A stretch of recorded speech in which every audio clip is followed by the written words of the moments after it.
аз ибтидои соли равон кулли мардуми сайёраро ҳодисае такон дод ки шояд паёмади онро касе фикр ҳам намекард. Дар тамоми кӯчаву хиёбон, муассисаву коргоҳҳо ҳамаро бо ниқоб мебинем. Дар дасти аксарият маҳлулҳои зидди уфунӣ. Чандин коргоҳҳои калонтарин муддати аз кор боз монданд. Марказҳои фароғатию фурӯшгоҳҳо дарҳои худро бастанд. Парвози ҳавопаймоҳо қатъ шуда ба ширкатҳои бонуфузи ин соҳа зарбаи сахте расид. бахши сайёҳӣ ки аз зумраи сердаромадтарин бахшҳои кишварҳои олам буд фалаҷ гардид ва боз чандин паёмадҳои дигар ки ба як мафҳум алоқаманд аст: пандемия COVID-19. салом тамошобинони азиз, шумораи навбатии намоиши ганҷи бебаҳо манзури шумост. мавзӯи имрӯзаи мо ба коронавируси COVID-19 бахшида мешавад. аслан ин чӣ гуна вирус аст ки ҷомеаи ҷаҳониро ба ташвиш овард? чаро дар як муддати кӯтоҳ он тамоми кишварҳои оламро фаро гирифт? пешгирӣ ва табобати ин беморӣ чӣ тавр сурат гирифта истодааст? ба ин ва чанд саволи дигар дар намоиши имрӯзаи мо ҷавоб хоҳед гирифт. вале биёед бинем ки сокинони кишвар ба ин беморӣ чӣ назар доранд. ба назари мо яъне ки коронавирус ин вирусе мебошад ки яъне ки тавассути гузариш аз шахс ба шахс мегузарад. аз ҳамин сабаб бояд барои пешгирии гигиенаи шахсӣ аз маскаҳо яъне ки истифода бурда шавад. бо тариқи салом кардан, суҳбат кардан мегузарад ва бояд мо аз ин вирус пешгирӣ намоем ва ба худ маскаҳои хубро гирем ва дар ҷойҳои серодам кам рафту омад намоем ва ҳангоме ки ба ҷойҳои серодам меравем ё ки донишгоҳ ягон меҳмонӣ меравем, пас аз омадан бояд мо аз антисептикҳо яъне маҳлулҳои спиртӣ истифода бурда худро бояд хуб нигоҳбинӣ кунем аз ин вирус. вирусест ки одамо бояд байни ҳамдигар масофа дошта бошанд барои он ки он мегузарад. хеле вируси чӣ гӯям хатарнок аст. Коронавирус вируси гузаранда аст одам ба одам. агар мисол шахс гигиенаи шахсии худро риоя кунанд, ин вирус набояд ба одам зарар расонад. ин танҳо аз гигиенаи шахсии худи инсон вобастагӣ дорад. дар ҳамин асре ки ҳозир мо зиндагӣ дорем, хатарноктарин чиз ҳамин аст ки ҳамаро ба ташвиш овардаги аст.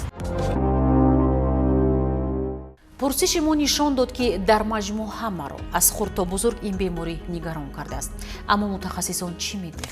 аввалан ин беморӣ ҳамчун бемории гӯем ки пневмонияи бактериявӣ паҳн гардид ва табибон асосан барои табобати ин беморӣ аз маводҳои зидди вирусиву зидди бактериявӣ истифода бурданд.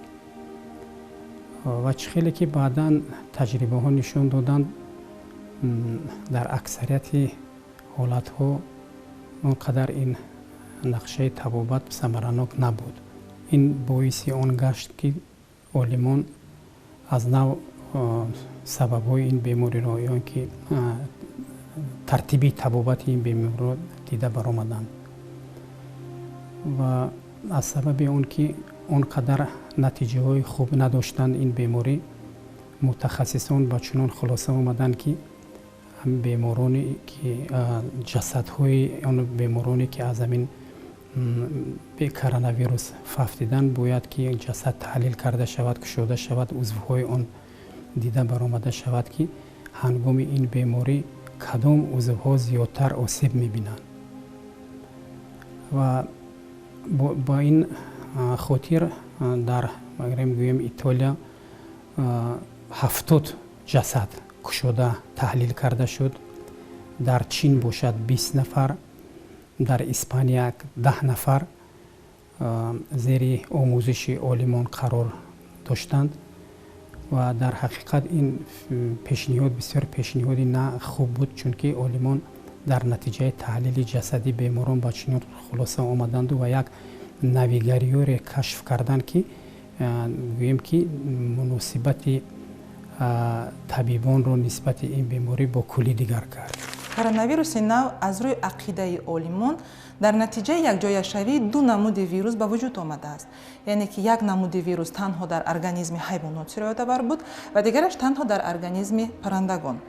дар натиҷаи якҷояшавии ин ду намуди вирус вирус қобилияти нави яъне ки сирояткунии организми одамро пайдо мекунад ва аз сабабе ки ин вирус барои организми одам тамоман ношинос буд ва системаи иммунии мо ягон омили муҳофизавӣ бар зидди ин вирус надошт, одамон зуд сироят меёбанд ва ин вирус дар байни аҳолӣ бо суръати бениҳоят баланд паҳн мешавад. Коронавирус наве ки ҳозир ба қайд гирифтаастанд, ин ба шиддат аз коронавирусҳои давраи аввал хеле фарқ дорад. Бо кадом мақсад? Яъне инҳо аллакай дар шароити табиат хеле мутобиқ шуда гирифтанд. Ин як. Дуюмаш, инҳо метавонанд дар ҳангоми дуюмбора пайдо шудан аллакай бемориҳои дигарро ба амал биёранд.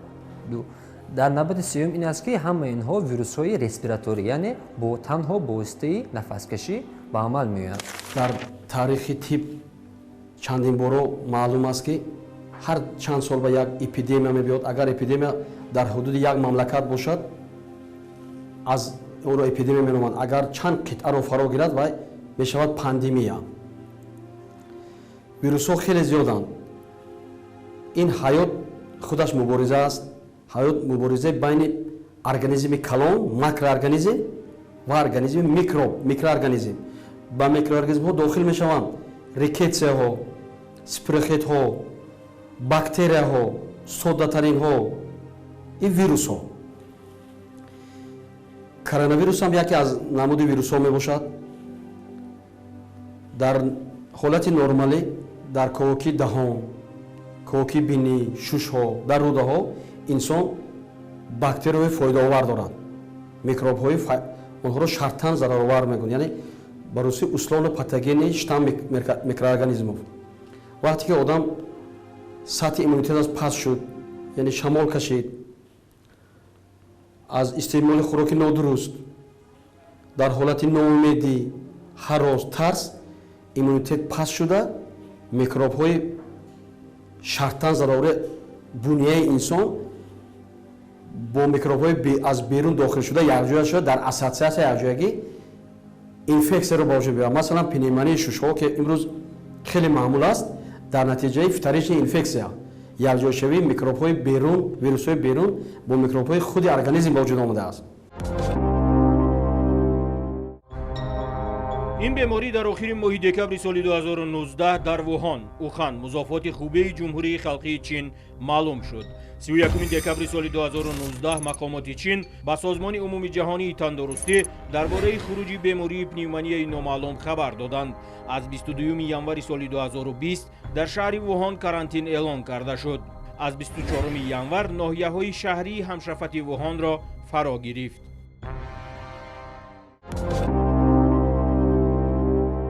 дар як муддати кӯтоҳ созмони умуми ҷаҳонии тандурустӣ ин бемориро пандемия эълон кард, чун дар аксари кишварҳои олам паҳн гардид. Сабабҳои пайдоиши ин бемориро расонаҳои гуногуни хабарӣ ҳар гуна шарҳ медиҳанд. Ақидае ҳам мавҷуд аст ки он аз ҷонварон ба одам сироят карда бошад. мутахассисон ин мавзӯъро чунин шарҳ медиҳанд. зиёда аз 44 намуди вирусро ба қайд мегирад ки ҳамагӣ 10 намуди он ба организми одам сироятовар мебошанд. Дигар намудҳо танҳо ба организми ҳайвонот, яъне ба паррандагон ва дигар намуди ҳайвонот сироятовар ҳастанд, но ба организми одам осеб намерасонанд. Ва ҳамин намуде ки ба организми ҳайвонот сироятовар буд, яъне ки генотипи онҳо омехта шуда ба мутатсияҳо дучор мешавад ва ба организми одам қобилияти сирояткуниро пайдо мекунад ва бинобар ин ҳамин хел паҳншавии ин коронавирус ба қайд гирифта мешавад. истилои коронавирус соли 1968 пайдо шудааст. Ин пас аз он рӯй дод ки олимон зери микроскопи электронӣ доғҳои сафедаи батоҷмонандро ки рӯи вирусро пӯшонида буданд диданд. ҳаҷми ягонаи зарраҳо ба 60-140 нанометр баробар буд. олимоне ки ташхис карданд ҷасадҳои ин бемориҳои фафтидаро ба чунин хулоса омаданд ки ин илтиҳоб нест. ин дар натиҷаи илтиҳоб ва таъсири заҳролуди яъне таъсири заҳри вирус иллатнокшавии рагҳои хунгарди шуш ба вуҷуд меояд ки дар натиҷаи он дар дохили гӯем ки ҳамин рагҳои хунгард лахтабандии хун ба вуҷуд меояд, яъне хун лахта мешавад, яъне тромб пайдо мешавад ки ин ба гӯем ки вайроншавии гардиши хун дар шуш оварда мерасонад ки боиси аз кор баромадани як миқдори муайяни шуш мегардад, яъне бофтаҳо мемиранд. ба таври сода гӯем мепӯсанд ва дар ҳамин протсесси нафаскашӣ иштирок намекунанд ва ин ба нафастангӣ оварда мерасонад ва оқибат ба фафти беморон оварда мерасонад. дар ҳақиқат ин як кашфиёти хеле бузург буд ки каме дерам бошад олимон муайян карданд ва ин боз як бори дигар мегӯм ки ба куллӣ муносибати табибонро ба табобат ба ташхиси ин беморӣ дигар кард. ба мушоҳида мерасад ки имрӯз ҷомеаи ҷаҳонӣ аз пайдоиш ва паҳншавии ин беморӣ ба таҳлука афтод. аз замони пайдоиш то имрӯз қариб ба ҳама гуна муҳит ва обу ҳаво мутобиқ шуда тамоми кишварҳои оламро фаро гирифт. мутаассифона тоҷикистони мо низ чун узви ҷомеаи ҷаҳонӣ аз ин беморӣ эмин монда натавонист. дар шароити кишвари мо коронавирус чӣ гуна паҳн гардид? шарҳи мутахассис. сабабҳои пайдоиши коронавируси нав чуноне ки дар тамоми мамлакатҳо ин ба хориҷи кишвар сафар кардани аҳолии мо ё ки аз дигар кишварҳо ба тоҷикистон омадани меҳмонони кишварҳои беруна ин сабаб шуд ки онҳо ба мо ҳам маълум аст ки дар аксари одамо ин вирус ба аломатҳои аён надорад, яъне ки одамон ягон аломати бегонаро дарк намекунанд ва бо ҳамин сабаб онҳо ин сироят ёфта бо ин вирус ба мамлакати мо омаданд ва ҳангоми ҳамин роҳи ҳавогии қатрагӣ ба мардуми аҳолии мо низ паҳн шудааст. хеле ки гуфтем дар натиҷаи ҳамин таҳлилҳои гуногуне ки дар давлатҳои мана гӯем ки пешрафта гузаронида шуд ва табобати ин бемориҳо дигар карда шуд, натиҷаҳош хеле хуб гаштанд ва тавре ки гӯем ки моҳи декабру январу феврал мефафтидан, имрӯз он қадар миқдори фафт вуҷуд надорад, чунки аллакай табибон як роҳи гӯем ки муносибатро бо ин беморӣ пайдо карданд. лекин як чизи дигарро қайд мекунам ки то ҳозир дар ягон мамлакати ҷаҳон ягон гӯем ки стандарти муайяни табобати ин беморӣ вуҷуд надорад. давлату ҳукумати тоҷикистон тамоми тадбирҳоро ҷиҳати табобати беморони мубталошуда афзоиш наёфтани он дар миқёси мамлакат андешид. гузашта аз ин бо ибтикори роҳбарияти олии мамлакат аз кишварҳои дӯст ҷиҳати пешгирӣ, табобат ва паҳн нагардидани он кӯмакҳо расиданд. чандин коргоҳҳои кишвар ба истеҳсоли ниқоб ва маводи антисептикӣ пардохтанд. аз ҳамон рӯзе ки ҳамин беморӣ пайдо шуд дар тоҷикистон, ҳам дар назди вазорати тандурустӣ як ситод ташкил карда шуд, ҳам дар назди ҳукумати ҷумҳурии тоҷикистон ситод бо иштироки гӯем ки намояндагои ҳар як корхонаву идораҳо ташкил карда ҳаррӯза фаъолият доштанд. мо масалан як 20 нафар мутахассисон ҳамарӯза тариқи онлайн бо беморхонаҳо алоқа мекардем. аз соати 2 сар мешуд то 5 бегоҳа. мана бо истиқлол, бо беморхонаи гӯем ки сироятӣ, бо ноҳияҳо, бо вилоятҳо ба навбат пайваст мешуданд. онҳо ба мо маълумот медоданд ки чанд нафар бемор доранд ва оиди кадом бемори вазнине ки агар савол дошта бошанд мепурсиданд. онҷо гӯем ки духтури табиби шуш буд, табиби бемориҳои шуш, табиби сироятшинос буд, ҷарроҳҳо буданд, дигар бисёр буданд. мувофиқи саволи он ҳар яктои онҳо ба ёд ҷавоб мегардонданд ва оиди табобати ҳамн бемориҳои вазнини онҳо мо маслиҳатҳо медодем. ин дар назди вазорати тандурустӣ буд. дар назди гӯем ки ҳукумати ҷумҳурии тоҷикистон дар ҳақиқат як ситоди бисёр бовай буд, бо нуфуз, аз ҷумла намояндаҳои соҳаи тандурустӣ низ иштирок мекарданд ки ҳама рӯза оиди пешгирии ин беморӣ, оиди гӯем ки риоя кардани гигиенаҳои шахсӣ дида мебаромаданд.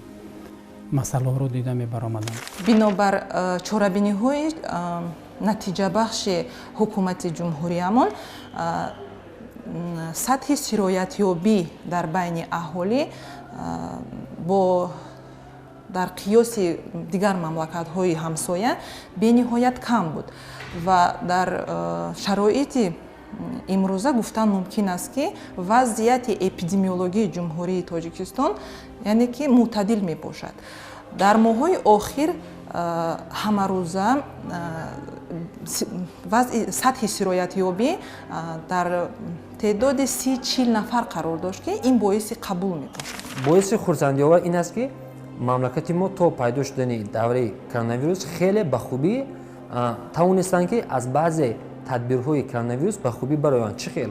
барои мисол агар мо назар афканем, дар давлати мо назар ба давлатҳои осиёи миёна дер пайдо шуд. ин аз чӣ шаҳодат медиҳад? ин шаҳодат медиҳад ки мардуми азизи мо хело сатҳи саломатии худро нишон дода, истодагарӣ намуданд, аз дастпӯшакҳо, аз ниқобҳои муҳофизавии хеле хуб истифода бурданд ва ҳукумати ҷумҳурӣ низ, ҳукумати Тоҷикистон низ дар навбати худ хеле талошҳои софдилона, талошҳои яъне хелмандона анҷом дод ки инҳо барои мисол тез ва саривақт ошкор намудани шахсони бемор дар аэропортҳо, дар сарҳадҳо тамоми чораҳои зидди эпидемиявиро ба роҳ монданд. аз ҳамин хотир ин вирус ба давлати мо дертар сироят ёфт.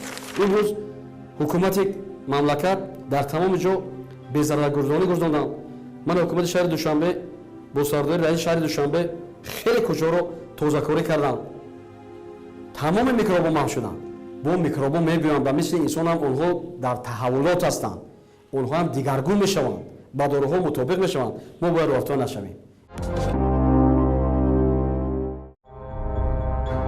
шумораи зиёди одамоне ки ба ин беморӣ мубтало шудаанд онро дар шакли сабук ва ё тамоман беаломат мегузаронанд. масъала дар он аст ки чунин бемор худро бадҳис намекунад ва ҳатто гумон намекунад ки ӯ сироят ёфтааст, дар ҳоле ки ба дигарон сироят мекунад.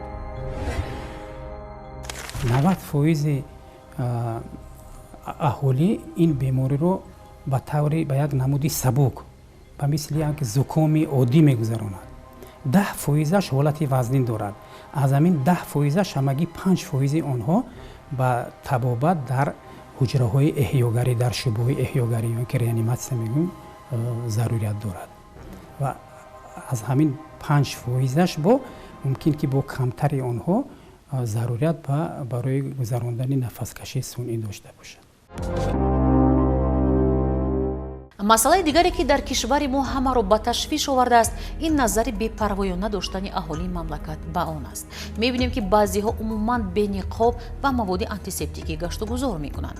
ҳарчанд доир ба ин масъала қарори махсуси ҳукумат ҳам қабул шуд. ташвишовар ин аст ки то ҳол мавҷи ин вирус дунёро тарк накардааст. аз ҳамин лиҳоз мо аз мардуми азизи ҷумҳуриямон даъват ба амал меорем ки онҳо ин вирусро нодида нагиранд, зеро хавфи дуюмбора сеюмбора сироят ёфтани ин вирус беҳад зиёд аст. чӣ хел? вирусе ки мо ҳозир аллакай бо он шинос ҳастем, мо танҳо марги одамон, яъне хавфи одамон аз бемориҳои шуш, яъне аз пневмонияи шуш аст ки дар ин лиҳоз шуш метавонад пардаи илтиҳобӣ гирад, дар зери пардаи илтиҳобӣ моеъ яъне об ҷамъ мешавад. аз ҳамин лиҳоз мардум ба ҳалокат мерасанд. аммо ташвишовар дар он аст ки ҳангоми дуюмбора сеюмбора мавҷи сироят намудани мавҷи ин вирус аллакай метавонад дигар бемориҳоро ба амал орад. метавонад барои мисол ин касалиҳои дилу рагҳои хунгарро ба амал меорад, ё метавонад касалиҳои барои мисол узвҳои ҳоҷимаро баро биёрад. аллакай вақте ки дуюм сеюм бора ин метавонад ки биёяд, барои чӣ ҳангоми дуюмбора сеюмбора ворид шудан сахтар ҷараёнгирӣ ба амал меояд? барое ки ин вирус дар зери таъсири шароитҳои беруна, дар зери таъсири гармӣ, дар зери таъсири ҳар хел нурҳои ултрабинafsh, дар зери таъсири ҳар хел омилҳои физикаву химиявӣ метавонад ки шакли генетикии худро иваз намояд. вирусҳо ба чунин ивазнамои шакли генетикӣ хеле қобилияти ҳассос доранд. аз ҳар яки мову шумо вобастагии калон дорад. яъне ки он қоидаҳои оддитарине ки дар тамоми мамлакатҳои дунё қабул шудаанд ва олимони барҷаста ин қоидаҳоро исбот карданд, ин чӣ қоида мисол шустани ҳамун дастон яъне ки риоя кардани қоидаҳои санитарии гигиенӣ албатта пӯшидани ниқобҳои чандқарата ва риояи масофаи иҷтимоӣ яке аз роҳҳои беҳтарини пешгирии мавҷи дуюми коронавируси нав ба ҳисоб меравад. мо асосан яъне ки барои пешгирии ин аҳли оилаи худро аз ин вирус асосан ба онҳо фаҳмонда медиҳем ки ҳамроҳи кӯдакон ё ин ки падару бобоиҳои мо яъне ки ҳамроҳи инҳо ба ҷойҳои серодам яъне ки нараванд ва аз маскаҳо ба тарзи дуруст истифода баранд ва фосила иҷтимоӣ яъне ки дар байни мардум яъне ки риоя кунанд. мо ба наздикони худ аввалан ин вирусро мефаҳмонем ки вируси хатарнок аст, баъд ба онҳо мегӯем ки ҳангоми ба ҷойҳои серодам рафтан аз маскаҳои муҳофизатӣ истифода баранд ва ҳангоми ба кӯча баромадан дар ҷойҳои серодам нагарданд. Я стараюсь придерживаться обязательно мы в общественных местах. Конечно, у нас изоляция, мы отдаляемся от людей. Обязательно носим маски, это обязательно, потому что, несмотря ни на что, безопасность, лучше лишний раз одеть маску, даже особенно в общественном месте, это обязательно. Дар нақлиёти ҷамъиятӣ ҳатман маскаро истифода баранд. Моя ки айруи ҳамун дастурое ки ҳаст эҳтиёт мекунем, ҳамун ваёе мекунем ки мақсад коре кунем ки на худмон шавему, на зарармон як каса бураса. масъалаи муҳимтарине ки мутахассисони оламро ба ташвиш овардааст ин ихтирои дорои табобатӣ ва ҳамзамон ваксина аз ин беморист. тавассути расонаҳои мухталифи хабарии ҷаҳонӣ олимони кишварҳои мухталиф доир ба кашфи дору барои табобат ва ваксина аз ин бемориро хабар медиҳанд. ҳатто ба чандин волонтерони худ ихтиёриён онро таҷриба карданд. аммо вазъи воқеӣ чӣ гуна аст? дар федератсияи россия аллакай ҳамун гӯем ки ваксина кашф карда шуд ё тайёр карда шуд ва дар 3 марҳила онҳо ба шахсони ихтиёрӣ омаданд, муроҷиат кардан, истифода бурда шуд. аз рӯи гуфтаи олимони русия натиҷаҳои он қадар бад, натиҷаҳош он қадар бад нестанд. чунин нақша доранд ки тамоми гӯем ки шаҳрвандои федератсияи россия ваксинатсия карда мешавад. ҳамзамон як 20 давлати имрӯз давлатҳои гуногун ба мамлакатҳои гуногун ба россия хоҳиши харидорӣ намудани ин ваксинаро пешниҳод карданд. чуноне ки мо медонем вирус ин як намуди микроорганизмҳое мебошад ки дар даруни ҳуҷайра афзоиш меёбад, яъне ки мо ягон доруворие то ҳол надорем ки даруни ҳуҷайра ворид шуда тавонад ки ҳуҷайраро нест кунад, яъне ки вирусро нест кунад.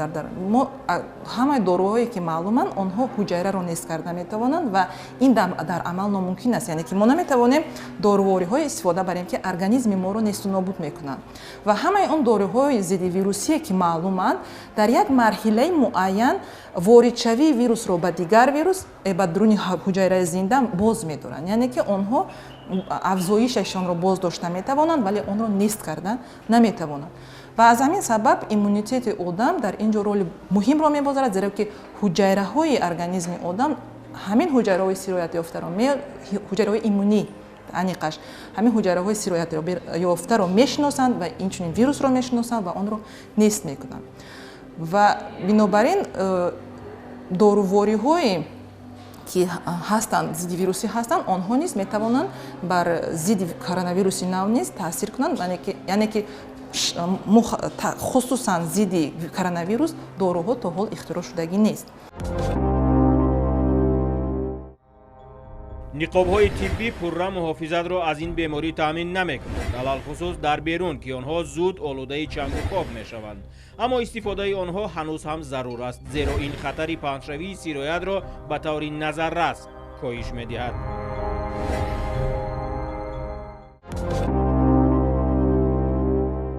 аз ибтидои паҳншавии ин сироят мутахассисони тоҷик низ пайваста мекӯшанд дар самти коҳиш додани ин беморӣ ҳиссагузорӣ намоянд. кормандони академияи миллии илмҳои ҷумҳурии тоҷикистон дар ин самт ҳоло ҳам корҳои тадқиқотиро пеш бурда мехоҳанд бо ихтироати худ ҳисса гузоранд.